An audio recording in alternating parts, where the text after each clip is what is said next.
যুবক যৌবন আমার, সিদ্ধান্ত আমার। যুবতী বোন বলছে দেহ আমার, সিদ্ধান্ত আমার, যা ইচ্ছা তাই করছি। কিন্তু এই যৌবনের দেওয়া নেয়ামতটা কার বলেন তো? কার? আল্লাহ।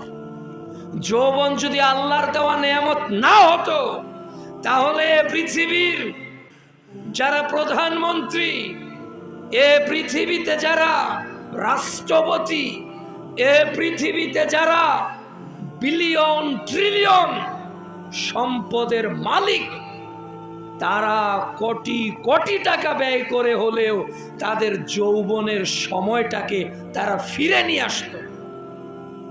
কিন্তু যৌবন এমন একটা দিন, টাইম অ্যান্ড চার্জ ওয়েট ফর নান। একটা কথা আছে না, সময় এবং স্রোত এটা পৃথিবীর কোন মানুষের জন্য অপেক্ষা করে না। কিন্তু স্বাভাবিক দৃষ্টিকোণ থেকে আমি যদি 1 ঘন্টা মোবাইলের ব্যাটারিটা খুলে রাখি, তো মনে হবে যে আমার ঘড়িতে 1 ঘন্টা সময় কম।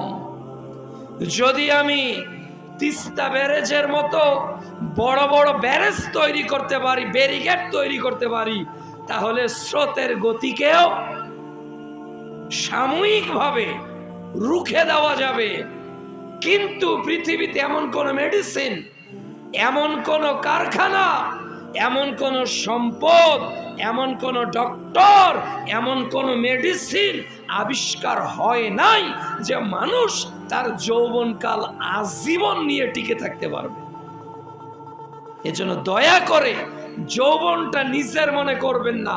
আমরা যাতে আজকে থেকে মনে করতে পারি আমার দেওয়া যৌবন আমার ক্ষমতা বলে নয়, বরং যৌবনের প্রত্যেক সেকেন্ডের হিসাব কড়ায় গন্ডায় যার কাছে বুঝিয়ে দিতে হবে তিনি কে? আল্লাহ।